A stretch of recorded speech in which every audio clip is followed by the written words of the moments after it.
Hi everyone, आज हम बात करने वाले हैं DU SOL के MBA एडमिशन के बारे में। अगर आप SOL से MBA करने का सोच रहे हो 2025 में, तो इसका क्या डिटेल प्रोसेस होता है, एलिजिबिलिटी क्राइटेरिया से लेके फीस स्ट्रक्चर तक, डॉक्यूमेंट्स क्या क्या चाहिए होते हैं, कंप्लीट एडमिशन प्रोसेस हम इस वीडियो के अंदर डिस्कस करेंगे। तो सबसे पहले शुरुआत करते हैं, इसका एलिजिबिलिटी क्राइटेरिया क्या है। SOL में MBA में एडमिशन लेने के लिए जो मिनिमम क्राइटेरिया है वो ये है, आपके ग्रेजुएशन में कम से कम 50% मार्क्स अगर हैं तो आप MBA परस्यू करने के लिए SOL में एलिजिबल हो जाते हो। यहाँ पे उन स्टूडेंट्स को वेटेज दिया जाता है मेरिट के अंदर जिनके पास कम से कम 1 साल तक का वर्किंग एक्सपीरियंस है। अगर आपके पास 1 साल से लेके 4 साल तक का वर्किंग एक्सपीरियंस है तो आपको 5 से लेके 20% तक का वेटेज दिया जाएगा मेरिट के लिए। यहाँ पे अगर आप गवर्नमेंट एम्प्लॉयड हो, पब्लिक सेक्टर में काम करते हो, या आपने कोई प्रोफेशनल डिग्री जैसे MBBS MD वगैरह करी हुई है तो भी आपको वेटेज दिया जाएगा MBA में एडमिशन के लिए। लेकिन अगर आपका सिर्फ मिनिमम ग्रेजुएशन भी कंप्लीट है सिर्फ डिसेंट परसेंटेज के साथ, तो भी आप एलिजिबल हो MBA में एडमिशन के लिए SOL में। इसके बाद बात करते हैं MBA के फीस स्ट्रक्चर के बारे में। MBA की 1 साल की फीस लगभग 52,000 अप्रॉक्स है, थोड़ा सा फीस आगे पीछे हो सकती है। ये फीस आपको एनुअली पे करनी होती है, यानी कि 52,000 1 साल में, फिर थर्ड सेमेस्टर में 52,000, लगभग 1,05,000 6,000 के आसपास आप लोगों की फीस रहेगी। SOL में MBA का एडमिशन का क्या क्राइटेरिया होता है दोस्तों, इसमें आपका जो भी ग्रेजुएशन है उसकी परसेंटेज के बेसिस पर एडमिशन होता है।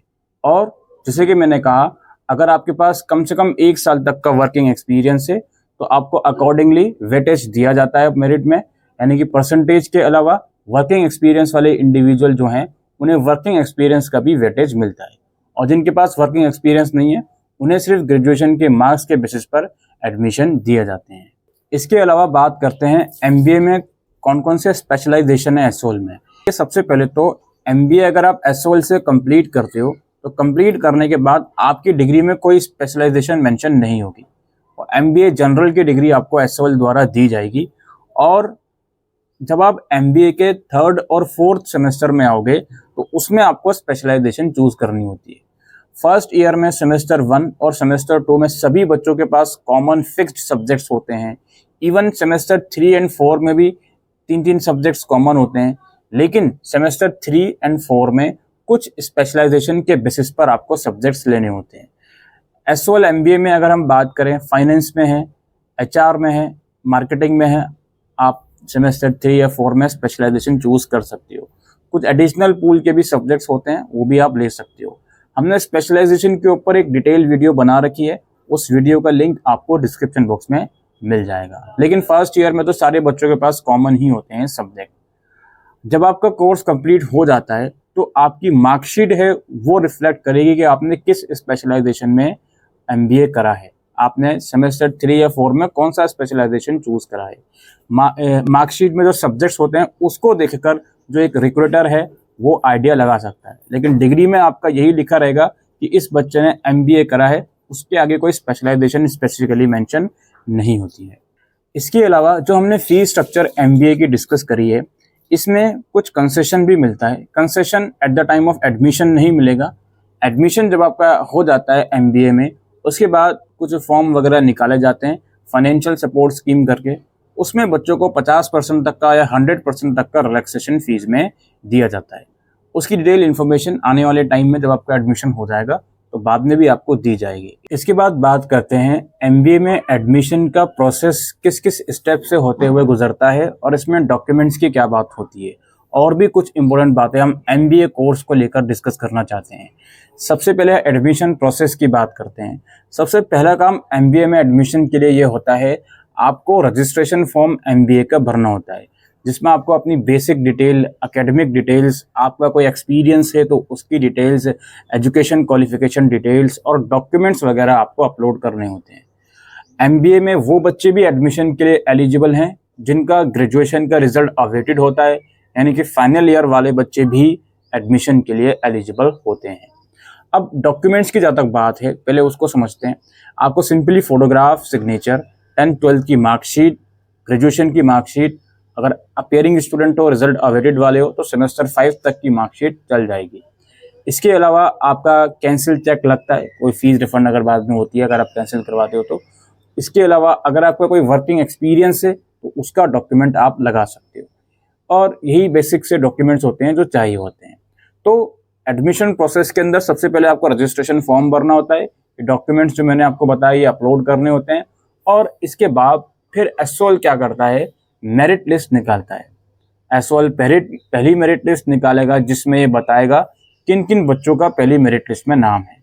जिन जिन बच्चों का नाम होता है उनको पेमेंट का लिंक एसओएल उनके पोर्टल के अंदर देता है, एक टाइम फ्रेम सेट करता है कि जिन जिन बच्चों का नाम पहली लिस्ट में आया है इस पर्टिकुलर डेट तक पेमेंट कर दें। पेमेंट वही 52,000 रुपये की जो एनुअल फीस एमबीए की होती है। एक बार आपने पेमेंट कर दी तो आपका एडमिशन सक्सेसफुल हो गया। यहाँ पे करेक्शन विंडो भी साथ साथ ओपन होती है मेरिट लिस्ट आने से पहले उन बच्चों के लिए जो as a final year apply जिसने करा होता है या कुछ और फील्ड में उनको करेक्शन करनी है। तो अगर आप करेक्शन नहीं कर पाए तो एसओएल आपको आपकी डिस्क्रिपेंसी रिजॉल्व करने का भी टाइम देता है। मान लीजिए कोई आपकी रिजर्व कैटेगरी है, उसका डॉक्यूमेंट ठीक नहीं पाया गया तो उसे करेक्ट करने का टाइम एसओएल देता है, लेकिन टाइम उतना भी नहीं देता कि आप आराम से उसको दोबारा से बनवा सको। तो इसलिए बेहतर ये है कि फॉर्म फिल करते समय कोई आपको करेक्शन ना करना पड़े इन फ्यूचर, इस माइंडसेट से फॉर्म को भरें। ठीक है, इसी तरीके से पहले मेरिट लिस्ट आने के बाद फिर दूसरी आती है, तीसरी आती है, वो एडमिशन प्रोसेस उसी तरह से चलता रहता है। ये ब्रीफ सा एडमिशन प्रोसेस एसओएल एमबीए का चलता है जो कम्प्लीटली ऑनलाइन होता है। अब इसके फॉर्म कब रिलीज होते हैं जी? इसके फॉर्म उम्मीद है जून के मंथ में आपको देखने को मिल जाएंगे। जब फॉर्म रिलीज होंगे हर एक छोटी सी छोटी जानकारी आप लोगों को इसी चैनल के ऊपर दी जाएगी। तो मेक श्योर अगर आप फर्स्ट टाइम हमें देख रहे हो तो सब्सक्राइब जरूर करें और हमारा टेलीग्राम ग्रुप भी जरूर ज्वाइन करें। ये तो एडमिशन प्रोसेस की बात हो गई। इसके अलावा एमबीए की कुछ इंपॉर्टेंट चीज़ें हैं जो आपको समझनी है। देखिए, एमबीए जो कोर्स एसओएल का है वो बिल्कुल पैरेलल है डीयू के एफएमएस कोर्स से। फैकल्टी ऑफ मैनेजमेंट स्टडीज़ में जो चीज़ें पढ़ाई जाती हैं एमबीए में, वही सेम सिलेबस एसओएल के अंदर भी पढ़ाया जाता है। अब वो बात बिल्कुल श्योर आप कह सकते हो कि कुछ कुछ स्पेशलाइजेशन हैं जो एफएमएस में ऑफर करी जाती हैं लेकिन एसओएल में नहीं है सेकेंड ईयर के अंदर। अच्छा जी, दूसरी बात यह है एमबीए एसओएल का एक सेमेस्टर वाइज प्रोग्राम है। आप एडमिशन लेने के बाद हर 6 महीने के बाद आपको एग्जाम्स देना होता है। ऑड सेमेस्टर आपका दिसंबर जनवरी में चलता है, सेमेस्टर 1, 3, और सेमेस्टर 2 और 4 आप लोगों का मई जून में चलता है। टोटल स्पेन पीरियड एमबीए का 4 साल है। अगर आप 2 साल में कंप्लीट नहीं कर पाए प्रोग्राम तो मैक्सिमम 4 साल आपके पास हैं, आप इसको कंप्लीट कर सकते हो। एमबीए एसओएल के अंदर apart from theory exam internal assessment भी बहुत क्रूशियल है। हर सेमेस्टर में हर सब्जेक्ट के इंटरनल असेसमेंट होते हैं जो कि कम्प्लीटली ऑनलाइन होते हैं। आप किसी भी स्टेट में किसी भी कोने में बैठे हुए हो, आप ऑनलाइन अच्छे इंटरनेट कनेक्शन की मदद से इंटरनल असेसमेंट भी एसओएल का कर सकते हो, जो कि बहुत एक क्रूशियल कंपोनेंट है इवैल्यूएशन के लिए। इसके अलावा एमबीए एसओएल में एक बहुत इंपॉर्टेंट चीज़ आपको समझनी है, इसकी जितनी भी गतिविधियाँ होती हैं वो सिर्फ दिल्ली से कंट्रोल होती हैं। इसकी जो क्लासेस होती हैं वो नॉर्थ कैंपस में लगती हैं, सत्यकाम भवन में।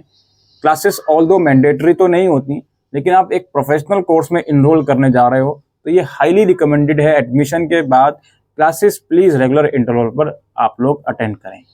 कुछ क्लासेस ऑनलाइन भी करी जाती हैं शाम के टाइम में और कुछ क्लासेस ऑफलाइन भी करी जाती हैं। क्लासेस का रिव्यू ठीक है, क्लासेस अच्छी होती हैं, प्रोफेसर्स अच्छे हैं काफ़ी, तो क्लासेस आप ज़रूर से अटेंड करें। और एग्ज़ाम्स वगैरह जो होते हैं थ्योरी एग्ज़ाम्स, ये सब दिल्ली में होते हैं। जनरली डीयू के जो कॉलेजेस हैं वहीं पर इसके एग्ज़ाम्स करवाए जाते हैं। तो दिल्ली के बाहर का जो बच्चा है वो इस माइंडसेट से एडमिशन ले कि एग्ज़ाम्स वगैरह के लिए हमें दिल्ली आना ही पड़ेगा। अब यहाँ पे एक और चीज़ आपको समझनी है, जो नॉन वर्किंग प्रोफेशनल हैं जो एमबीए में एडमिशन लेंगे एसओएल में, उनके लिए ये ज़रूरी है 1 साल कंप्लीट होने के बाद उन्हें 8 हफ्तों की मैंडेटरी इंटर्नशिप करनी है, उसकी प्रोजेक्ट वगैरह बनानी है। और जो वर्किंग एक्सपीरियंस है उन्हें कोई भी इंटर्नशिप करने की ज़रूरत नहीं है। ठीक है, और अगेन नॉन वर्किंग के लिए वो इंटर्नशिप करना मैंडेटरी है, उसके बिना वो प्रोग्राम कंप्लीट आपका नहीं माना जाएगा। जहाँ तक प्लेसमेंट की बात है तो प्लेसमेंट उतना स्ट्रॉन्ग नहीं है एसओएल का, तो आप कोशिश ये करें कि एमबीए के साथ साथ अपनी स्किल्स इंप्रूव करने पे ध्यान दें। ठीक है, अपना जो भी अपना ये कोशिश करें नेटवर्क बढ़ाने पर ध्यान दें। आपके जो पेयर्स होंगे, जो आपके साथ साथ MBA परस्यू कर रहे होंगे, उनके साथ कनेक्शन बनाने में ध्यान दें।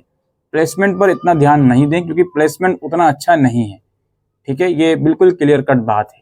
और अगेन अपने स्किल्स के ऊपर ध्यान दें। कोशिश करें कि आप जब MBA कंप्लीट कर रहे हो या फाइनल सेमेस्टर में कर रहे हो, तो आप कोशिश ये करें जो अलग अलग प्राइवेट सेक्टर्स हैं वहाँ पर सर्च करना स्टार्ट कर दें, कहाँ पर क्या क्या वैकेंसीज निकली हुई हैं। तो इन चीज़ों को ज़रूर ध्यान में रखें MBA में एडमिशन लेते समय। और मोरोवर MBA उन बच्चों के लिए ज़्यादा फ्रूटफुल होगा जो करेंटली या तो एम्प्लॉयड हैं या जिनके पास एक्सपीरियंस है काम करने का, और वो जस्ट अपनी डिग्री को इसलिए लेना चाहते हैं ताकि वो या तो अपनी करंट कंपनी में एक अच्छी पोजीशन पर पहुंच जाएं या फिर अपना करंट एक्सपीरियंस और इस डिग्री को लेकर एक और अच्छी यूनिवर्सिटी में अच्छी कंपनी में अप्लाई कर पाएं, ठीक है। तो यही दोस्तों इस वीडियो के अंदर हम MBA से लेकर डिस्कस करने आए थे। अगर आपको ये वीडियो यूजफुल लगी हो तो वीडियो को शेयर कीजिएगा, हमारा टेलीग्राम ग्रुप ज्वाइन कर सकते हैं, कमेंट सेक्शन में अपनी क्वेरीज लिख सकते हैं। आज के लिए इस वीडियो में इतना ही। Thank you.